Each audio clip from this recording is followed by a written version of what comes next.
So building a PC can be pretty fun actually, and it can save you a decent amount of cash if you're willing to do the work yourself. But for some people, it's a little bit intimidating to get started into building a PC because there's all these different components involved, and you're not sure how to go together, and you don't want to make a mistake. That's why this video is here for you guys. It's a beginner guide, step-by-step beginner guide on how to create a PC. I'm not going to be showing you guys how to choose the individual parts for this build, but you can follow this build if you want, the build I have here. And all the links to all the different parts are in the description of this video if you want to check that out. But otherwise, there's all kinds of different part lists online for different budgets. So if you'd rather find a different budgeted build, you can do that online and you'll know all the parts will work together. And this video will still help you to learn how to assemble the parts. So without further ado, why don't we jump right in and get started.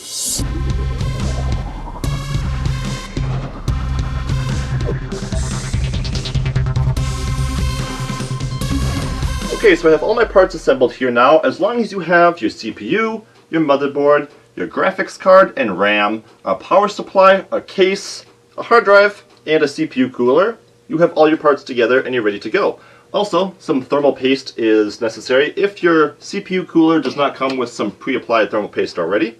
And what you'll need is basically a screwdriver set. I'm using mine from iFixit. It has a number of different bits. Just an all-purpose screwdriver set is all you need to assemble a PC, and let us get started. For the case, I have the Masterbox MB500 from Cooler Master, along with the ML120 liquid cooler from Cooler Master to go along, and this will cool our CPU nicely. I'll be powering this with a 500 watt power supply from Entramax. I have 64 gigabytes of ballistic memory from Crucial. I have a 500 gigabyte SSD, and I'll be running a GTX 1060 graphics card. But enough talk, we'll assume you have your parts ready, and we're going to start assembling our PC, starting with the CPU and the motherboard. So we'll start by opening up our motherboard and getting this ready to place the CPU in. So before we touch our motherboard, you're going to want to make sure you're not carrying any sort of static electricity. Any sort of static electricity could potentially ruin your motherboard by short-circuiting it, because there's all that little circuitry that you don't want to ruin. So touch something metal to make sure that you're not static. And I recommend not wearing socks on carpeting, because those two things just don't go together well, and you might have a problem. Alright, then you're going to want a safe place to set your motherboard as you're working on it, so I just recommend using the motherboard box. You can pull it out of the box and just set it on top of it as you work to assemble your CPU and RAM. Alright, so with your CPU at hand, you're going to open it up, set that aside for now, and you're going to remove the protective casing that comes inside the CPU socket to protect the pins. In my case, I have a lever on both sides that I want to push down on, slide over, and then pop out. You're going to look for the little diamond triangle on your CPU and line it up with the little dot in the corner of your motherboard CPU socket. This is to assure that the CPU is lined up correctly with the motherboard socket, and you're going to just very gently set it on top of it with the right orientation.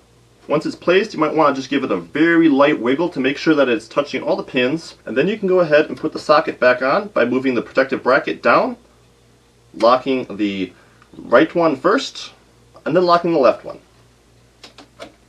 And there you go, your CPU is installed into your motherboard. Now before you install your memory, you're going to want to reference your motherboard manual to check which slots should be populated with the RAM if you have more slots than you do RAM. But you're going to want to make sure you put your memory in the right slots if you're not using all 8 slots, so it can run in dual channel memory.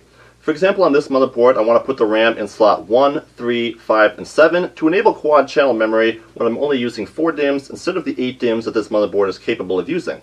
Now just like installing the CPU, you're going to want to make sure your RAM is aligned properly with your motherboard before you try to press it into the motherboard for risk of possibly damaging something. So as you can see, there's a slot in the center of your RAM chip that's off center a bit. You're going to want to make sure that this slot is lined up with the slot on your motherboard so you're putting it in the right orientation. Now I'm just giving some slight pressure to push it down into the slot, putting pressure in the back, and then pressure in the front until you hear that clip. Now I didn't hear too much of a clip on that one, but it is aligned properly, so I'm going to go ahead and put the remaining 3 RAM drives in. So now that all my RAM is installed and my CPU is installed, I can move my motherboard aside and I can prepare the case for the motherboard. So in this case, no pun intended, we have 2 thumb screws that we need to remove to take off the glass panel so we can work on the inside of the case. I'm just going to set the case down now on its side so we can arrange the set-off screws to hold the motherboard. So just setting the glass panel aside for now. So using the standoff screws that came with the CPU, we're going to locate the different holes on our motherboard here. So you're going to want to look at the holes on your motherboard for the screws that hold it down to the case. In this case I have 3 up top, 3 across the middle here, and then I have 1 extra one here and 3 across the bottom. So I'm going to want to take all 10 standoff screws and align them in the different holes on my case here so that I can put my motherboard on top of those standoff screws and screw it down. So to install these little standoff screws that came with the case, I'm going to use the little accessory that also came with the case that allows you to use the Phillips screwdriver, and it will grab onto those standoffs and screw them in a lot easier than it would be trying to do this by hand. And like I said, I'm just going to put all 10 standoffs in the corners corresponding with the spots that are on the motherboard. Just screw them in down until they're tight. Okay, now that I've installed the standoff screws, I'm going to go ahead and remove the rear case fan, as I'm going to be using the fan that comes with the Master Liquid 120L from Cooler Master as the exhaust fan in the back. So after removing the 4 Phillips screws holding the case fan on the back, I'm just going to unplug it now by removing the rear panel here with the 2 thumb screws here. Woo, that's tight. Wrong one. I'm just going to slide the back panel off. We'll set this aside as we're going to be leaving it off because we'll be doing some cable management back here. Then I'm just going to unplug the 3-pin fan plug right here out of the back so I can remove this case fan completely. Okay, so with that removed, the next step is going to be installing the power supply. So I'm going to go ahead and remove the 2 thumb screws on the back of this case, as you can see right here and here. So this is a semi-module power supply, meaning that there are a few cords that are connected directly to the power supply, and then some also cords that can be plugged in to power the different accessories on your PC. A fully module power supply is one where all of the cords can be removed from the power supply, and a module power supply is one where they are all attached. A semi-module is some of both, where some of the main cords are attached, but you also have the accessory plugs that can be unplugged and plugged in. This one is a semi-module power supply. Now I'm just going to use the 4 screws that came with the power supply to attach the PSU bracket on the back of the power supply so it can be installed and attached to the case. Okay, so with the bracket attached to the power supply and the fan pointing downwards, I can go ahead and just slide this in the back of my case here, lining it up and pulling it through nice and gently. And then I can just take these thumb screws and hand tighten them to secure the power supply to the case. Okay, and now that the standoff screws and the power supply are all attached to our case, we can go ahead and install the motherboard into the case. So this is probably one of the most exciting parts of the build, as the main motherboard that everything connects to is going into the case. So let's do it. I'm just going to set the case down on its side again, and now I'm going to take the motherboard out of its foam protective padding. Now before we put the motherboard into the case, it's handy to put the I/O shield on. This is the shield that connects all the ports nicely to the case. So it's important to put this on first. So you don't want to take it, you want to make sure it's orientated right with your motherboard, and then you can just pop it on from the inside of the case. You're going to line it up, and then you just put some pressure on it, and it will pop right into place. And a nice, satisfying pop. So with that put in, we can go ahead and take our motherboard and place it onto our case. So I'm going to take the motherboard and line up the holes on the motherboard with the pre-installed standoff screws that we already put inside the case. Just going to line it up with that nice and gently, and then align the ports up as well with the AO shield that we just put on. So with just a little bit of fiddling, the motherboard is aligned with the standoff screws and the IO shield. So we're ready to take our screws that came with our case, and we can go ahead and screw down the motherboard. Everywhere we placed one of those standoff screws, you're going to now place one of these little Phillips screws and screw down nice and tight.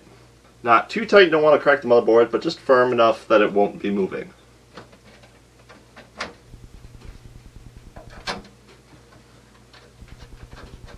So the next step is going to be installing your CPU cooler. So before you install your CPU cooler, like I said in the beginning, this is an all-in-one liquid cooler. First of all, you want to make sure you have it orientated the way you'll want. So I've decided that I'm going to install this one like so, where the cords are going to the top and it's exhausting out the back like this. This will make it so the liquid cables are nice and out of the way of the GPU, and it should just make everything else work out well. It should look nice. You also want to check the manual for the bracket that you're going to need for your CPU. In this case, like I said, I'm using Intel. So you're going to want to take the Intel bracket from your liquid cooler. So I just fed the radiator fan through the case just like you did when you took out the case fan originally. And you're going to take your radiator and just line it up on the inside with the screws that are there. And then I'm going to be using these long screws that came with the Cooler Master 120L. And they will just feed through the fan on the back and then directly into the radiator. Now the reason that I've set this up as a pull configuration, as you can see here, is when the fan pulls the air through the radiator and out of the back of the case, the dust will collect right here on the surface of the radiator and be easy to clean off. When you have a blow configuration, the dust gets stuck between the fan and the CPU cooler and will gather there and be difficult to remove unless you take off the radiator and actually remove that layer of dust. So this way it works just as well, and it makes it easier to clean the dust off the back. That's why I have it set up in the pull configuration. And I just have one more screw here to put on, and then we'll be ready to work on mounting the pump to the CPU. Alright, now we're going to have to install the brackets for our Intel socket to mount our pump to the CPU. So I'm just going to start the screws first on both of these. And now I'm just going to mount them to the bottom of our plate here by lining them up to the holes in the little mounting bracket there on the pump. To install the pump now, I need to first install the 4 standoff screws that go onto my LG11 Intel socket to be able to connect the pump. Ooh, made a lot of noise. To be able to connect the pump to the motherboard. So I'm going to go ahead and install these standoff brackets first in all 4 corners of our CPU socket on the motherboard. Alright, so I have the bracket installed on the pump and the standoff screws on my motherboard. I'm ready to put some thermal compound on and tighten down the pump onto the motherboard. Now you don't want to put too much thermal compound on. You're only looking for about a grain of rice right on the center of your CPU. I'm going to take my thermal compound and I'm just going to put, like I said, about a grain of rice right on the center. Pressing and slightly pushing just to put a nice little dot right on the center. And make sure that all the plastic is removed from the bottom of your pump, and then you can go ahead, put it on those screws, and then you're going to want to tighten it down across first. So I'm just setting this in place here. Now I want to tighten from left to right. So I'm going to tighten the top right and then the left bottom, if you get the idea.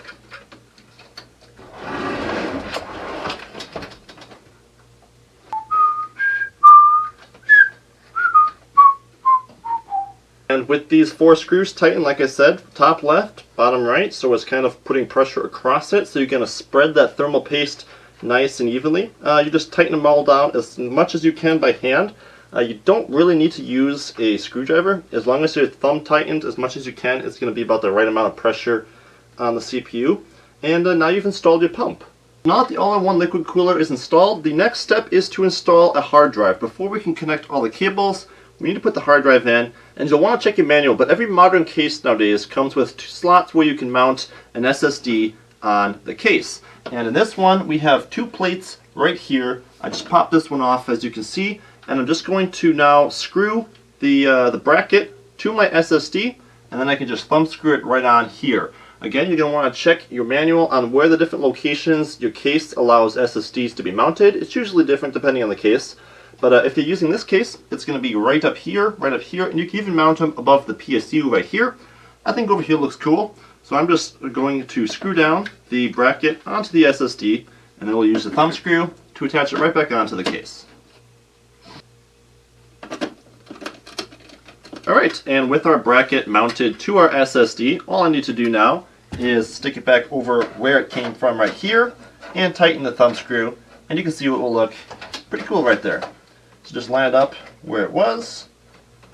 With the thumb screw tightened, our SSD is nice and secure in place, and we're ready to start connecting some cables. So leaving the GPU for the last step is kind of the best idea because all the cables go behind it, so it's a little easier to do your cable management before mounting your GPU. So that's what I'm going to do right now. I'm going to mount the cables to connect the motherboard up to our power supply. I'm going to pull out the cables that came with the PSU back here. So the first plug you're going to want to connect is the 24 pin coming from the power supply and plugging it into the motherboard. So I'm going to take this cord and I'm going to run it along the side here, as the plug is right along the side here for this motherboard.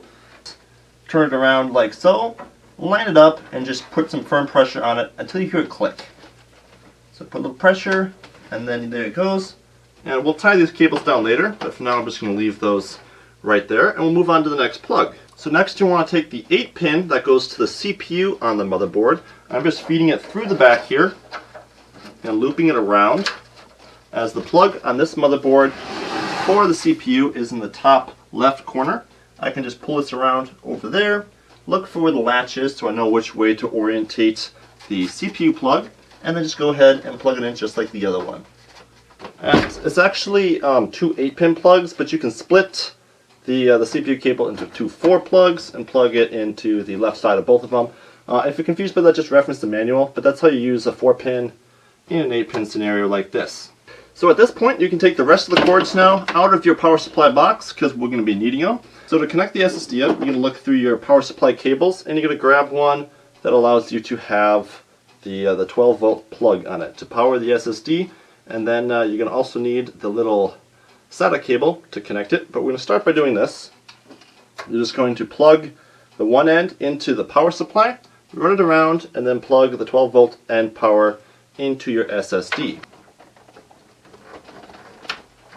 With that cable plugged in, you're going to run it around to where SSD is. We'll have some extra cable here we'll probably want to tuck back in here.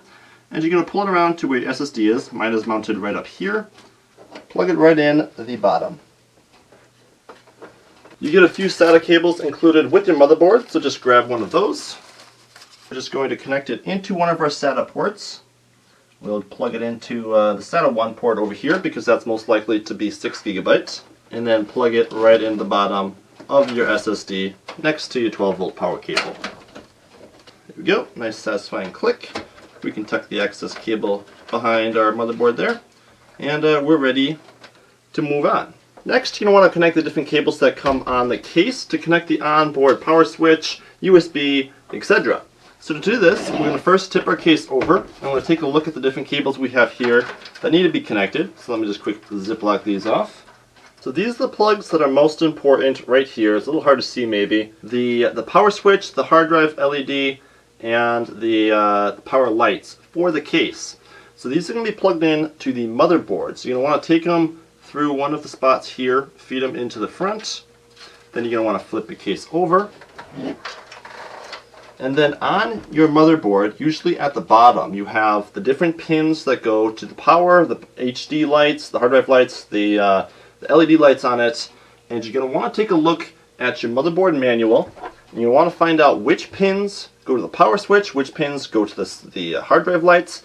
And then you're just going to reference the manual, reference the little number on the pins, and then just plug them into the different pins on the motherboard according to what the manual says which one is which. Okay, with the power and reset switch set up, you want to just make sure that you line up the positives with the negatives on that switch. The little arrow, it's kind of hard to see, but it's on the little connector. The one with the arrow on it though, that means that it's the positive wire. If you're having troubles lining up the switches, the little arrow means that it's the positive one. So now the next step is going to be connecting the fan headers. There's a master fan switch here that all 3 fans can plug into, and then you just need to power it with a simple power plug. So grabbing a plug from our Enermax power supply, I'm just going to plug it into the power supply over here, actually over here. So plug it into the power supply, and then it will give you the power you need to power your fan hub. Let's get a little bit tight around here. So then just connect the power cable to your fan hub here. We're just going to go ahead and plug that in there. A little tight, snip it in. We're going to have some extra cable here. We're just going to feed through into the front here. Tuck that all down.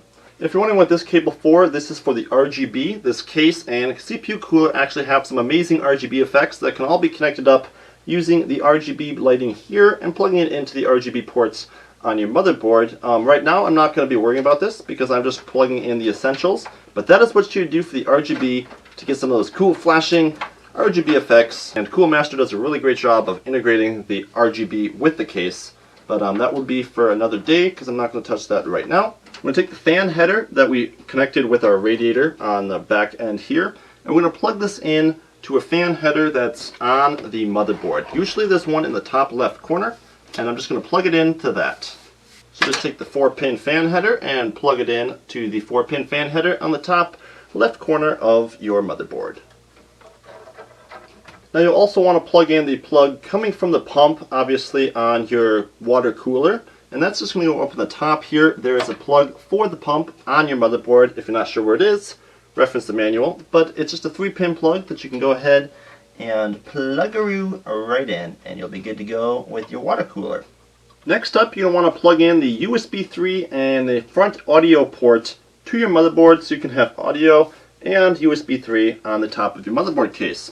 We have a USB 3 cable and an audio port cable coming off of the motherboard. And again, you're going to check your manual for the placement of these, but you're just going to feed them through the side here and then plug the USB 3 cable into the USB 3 header on your motherboard. Same thing with the audio. Again, if you're not sure on the placement, check your motherboard real quick and it will tell you exactly where to plug them in. Just go ahead and do that and you'll be ready to move on.